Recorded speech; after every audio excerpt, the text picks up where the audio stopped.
أعوذ بالله من الشيطان الرجيم بسم الله الرحمن الرحيم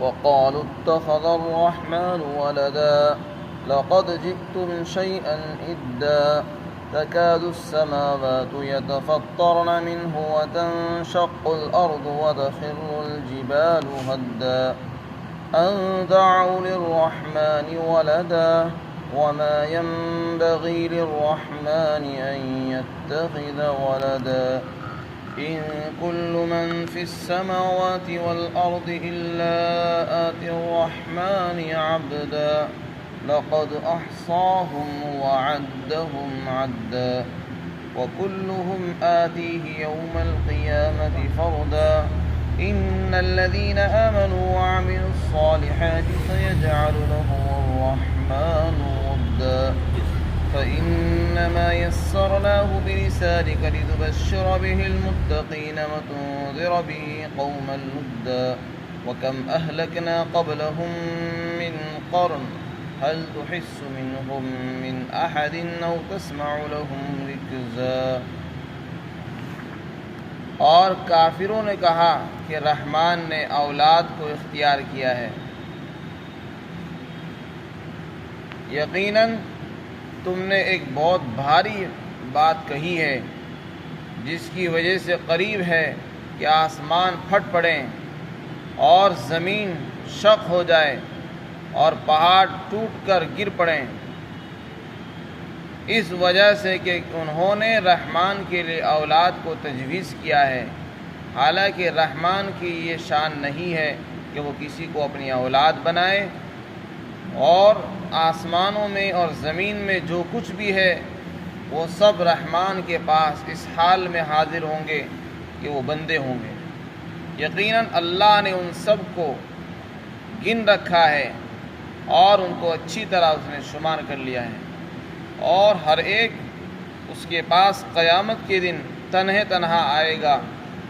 یقیناً جو لوگ ایمان لائے اور انہوں نے اچھے اعمال کیے، ان قریب اللہ تعالیٰ ان کے لیے لوگوں کے دلوں کے اندر محبتیں پیدا فرما دے گا۔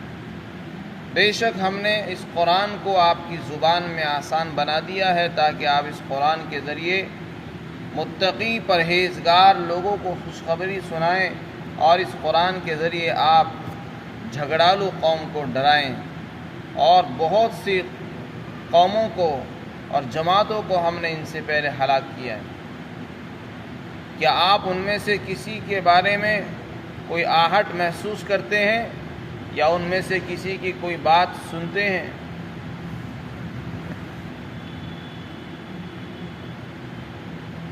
ان آیات میں اللہ رب العزت نے مشرکین کے عقیدے کی تردید فرمائی ہے۔ اللہ رب العزت کے بارے میں ہم سب کا عقیدہ یہ ہے کہ وہ اللہ ایک ہے، تنہا ہے، اس کا کوئی شریک نہیں ہے، وہ کسی چیز سے نہیں بنا ہے۔ جیسے انسان جسم سے بنا ہوا ہے، مٹی سے بنا ہوا ہے، اللہ ان تمام چیزوں سے پاک ہے، اکیلا ہے۔ اس نے قرآن میں اپنا خود تعارف کرایا، قل هو اللہ احد، آپ کہہ دیجئے کہ اللہ ایک ہے، اللہ الصمد، اللہ بے نیاز ہے، لم یلد ولم یولد، اس نے نہ کسی کو جنا ہے نہ وہ خود جنا گیا ہے، یعنی نہ اس کے کوئی بیوی ہے اور نہ اس کے کوئی ماں ہے۔ وَلَمْ يَكُنْ لَهُ كُفُوًا أَحَدٌ، اور اس کے برابر کوئی نہیں ہے۔ تو اللہ وہ ذات ہے جس کے برابر بھی کوئی نہیں ہے اور نہ ہی اس جیسا کوئی اور ہے۔ وہ اکیلا ہے، تنہا ہے، نہ اس کی بیوی ہے، نہ اولاد ہے، نہ بیوی ہے، اور نہ ہی ماں ہے۔ لیکن ان سب کے باوجود مشرکین کا عقیدہ یہ تھا کہ فرشتے خدا کی بیٹیاں ہیں، نعوذ باللہ۔ مشرکین پر افسوس ہے، قرآن نے خود فرمایا کہ تعجب ہے ان لوگوں پر، اپنے لیے لڑکیوں کو ناپسند کرتے ہیں اور اللہ کے لیے فرشتوں کو بیٹیاں کہتے ہیں۔ اپنے لیے لڑکوں کو پسند کرتے ہیں، لڑکی پیدا ہو جاتی تھی تو اس کو زندہ دفن کر دیا کرتے تھے، اور لڑکا پیدا ہونے پر خوش ہوتے تھے، لڑکی پیدا ہونے پر مارے شرم کے اپنا منہ چھپاتے تھے۔ تو جس چیز کو یہ اپنے لیے ناپسند کرتے ہیں، اللہ کے لیے اس کو اولاد بتاتے ہیں، اور یہ کہتے تھے کہ فرشتے نعوذ باللہ خدا کی بیٹیاں ہیں۔ عیسائیوں نے حضرت عیسیٰ کو خدا کا بیٹا کہا اور آج تک اسی عقیدے پر قائم ہیں، اور وہ حضرت عیسیٰ کو خدا کا بیٹا قرار دیتے ہیں۔ اور یہودی حضرت عزیر علیہ السلام جو پیغمبر گزرے ہیں ان کو خدا کا بیٹا کہتے ہیں۔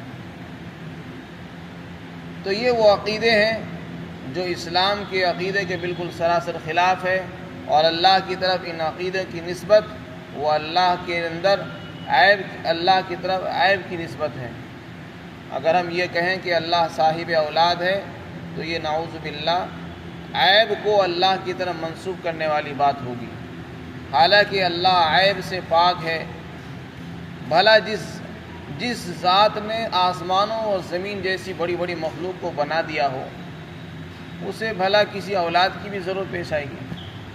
اولاد کی ضرورت تو اس کو پیش آتی ہے جو محتاج ہوتا ہے، مخلوق ہوتی ہے، اسے سہارے کی ضرورت ہوتی ہے، اسے اولاد کی ضرورت ہوتی ہے۔ جب سب کچھ اسی کا ہے پھر اس کو اولاد کی کیا ضرورت ہے؟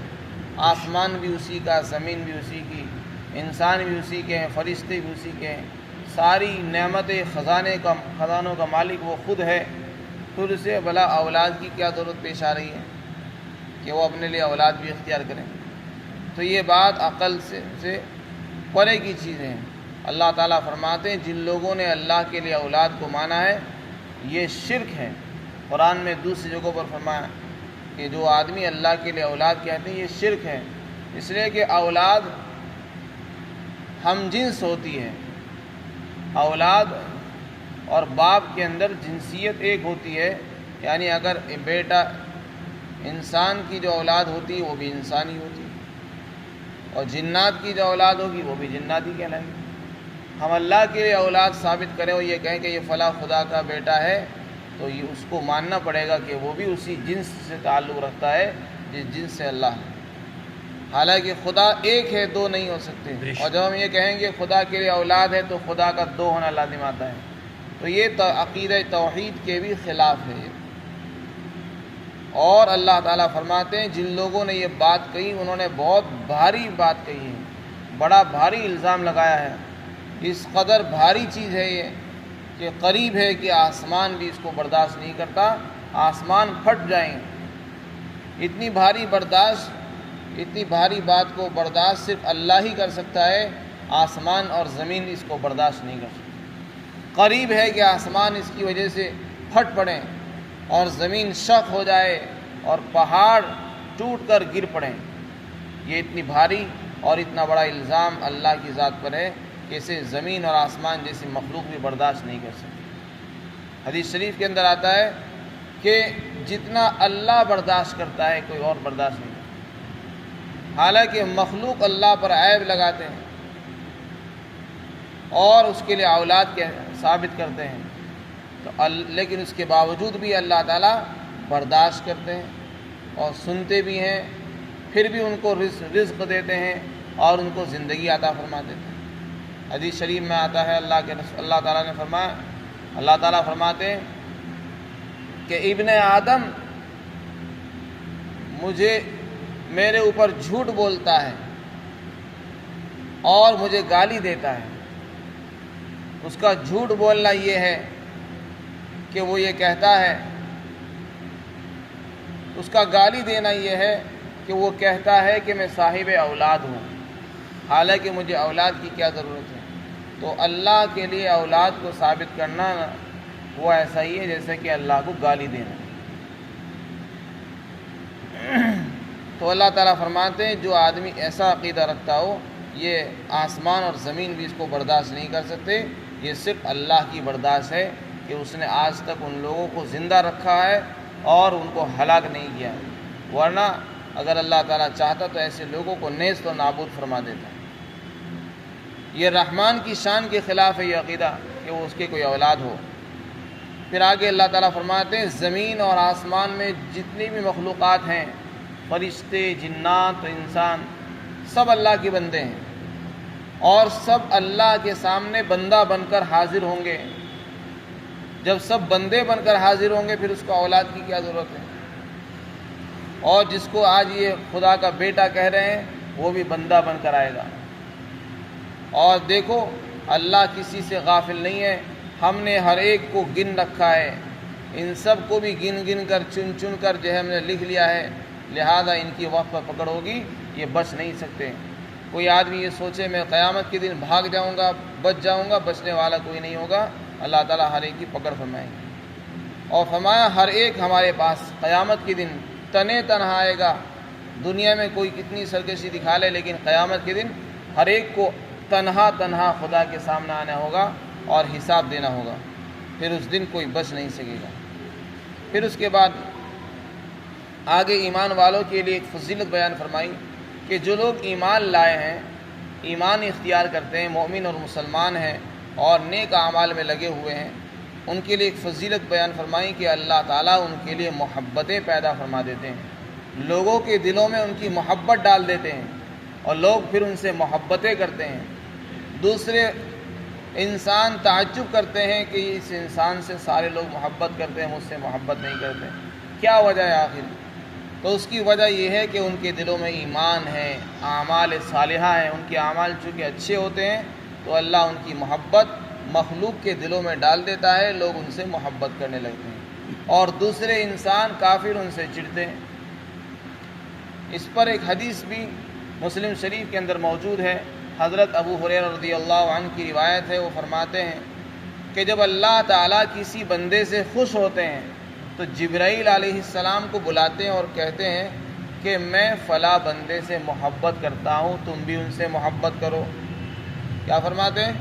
کہ میں فلاں بندے سے محبت کرتا ہوں، تم بھی ان سے محبت کرو۔ چنانچہ جبرائیل علیہ السلام اس بندے سے محبت کرنے لگتے ہیں۔ پھر حضرت جبرائیل علیہ السلام بلند آواز سے اعلان کرتے ہیں، فرشتوں کے اندر، آسمان کے اندر اعلان فرماتے ہیں کہ اللہ تعالیٰ کو فلاں بندہ محبوب ہے، تم بھی ان سے محبت کرو۔ تو سارے فرشتے اس بندے سے محبت کرنے لگتے ہیں، اور پھر اس بندے کی محبت زمین والوں کے دلوں میں ڈال دی جاتی ہے، اور زمین والے جو مسلمان ہوتے ہیں، مومن اور صالح ہوتے ہیں، ان کے اندر اس بندے کی محبت پیدا ہو جاتی ہے، وہ خود بخود اس سے محبت کرنے لگتے ہیں، حالانکہ انہوں نے کبھی اس کو نہ دیکھا ہے اور نہ کبھی اس کے ساتھ سابقہ ہوا اور نہ ہی کبھی اس کو پرکھا ہے، لیکن پھر بھی ان کے دلوں میں محبت پیدا ہو جاتی ہے۔ تو یہ کیا وجہ ہے کہ اچانک سے کسی کی محبت دلوں میں پیدا ہو جاتی ہے؟ تو اس کی وجہ صرف ایمان اور عمل صالح۔ تو یہ محبت در حقیقت اوپر سے اترتی ہے۔ اسی طرح اسی حدیث میں آگے یہ بھی ہے کہ جب اللہ کسی سے نفرت فرماتا ہے، بغض رکھتا ہے، تو جبرائیل علیہ السلام کو بلاتے ہیں اور کہتے ہیں کہ میں فلاں بندے سے نفرت کرتا ہوں، تم بھی کرو۔ چنانچہ جبرائیل علیہ السلام اس بندے سے نفرت اور بغض رکھنے لگتے ہیں، اور پھر فرشتوں کے اندر اعلان کرتے ہیں کہ اللہ تعالیٰ کو فلاں بندہ ناپسند ہے، مبغوض ہے، ناپسندیدہ ہے، تم بھی اس سے نفرت رکھو۔ چنانچہ پھر اس بندے کی نفرت دنیا والوں کے دلوں میں ڈال دی جاتی ہے اور لوگ اس سے نفرت کرنے لگتے ہیں۔ آدمی یہ سوچتا ہے کہ معلوم نہیں کہ کیوں لوگ نفرت کرتے ہیں مجھ سے۔ تو یہ سب محبتیں اور نفرتیں اوپر سے اترتی ہیں۔ اگر انسان کے اعمال اچھے ہوں، ایمان اس کے دلوں میں ہو، اخلاص ہو، تو پھر اللہ دلوں کے اندر، مخلوق کے دلوں میں اس کی محبت ڈال دیتے ہیں، اس کے کام آسان ہو جاتے ہیں اور لوگ اس سے محبت کرتے ہیں، اچھے اخلاق سے پیش آتے ہیں وغیرہ ذالک۔ اور پھر اس پہ آپ نے فرمایا کہ اگر چاہو تو یہ آیت پڑھ لو، ان الذین آمنوا وعملوا الصالحات سیجعل لهم الرحمن ودا۔ علماء نے لکھا ہے کہ لوگوں کے دلوں میں تو محبت ڈال ہی دی جاتی ہے، لیکن جو آدمی نیک ہوتے ہیں ان کے درمیان آپس میں بھی محبت پیدا ہو جاتی ہے۔ چنانچہ ایک مسلمان دوسرے سے مسلمان سے فطری طور پر محبت کرتا ہے، ایک نیک انسان کو دوسرے نیک انسان سے خود بخود محبت ہو جاتی ہے فطری طور پر، حالانکہ وہ نہ اس کو جانتا ہے نہ پہچانتا ہے، لیکن پھر بھی اس سے محبت اس کو ہو جاتی ہے۔ تو یہ سب ایمان اور اعمال کی برکت ہوتی ہے۔ حضرت حسن بصری فرماتے ہیں کہ ایک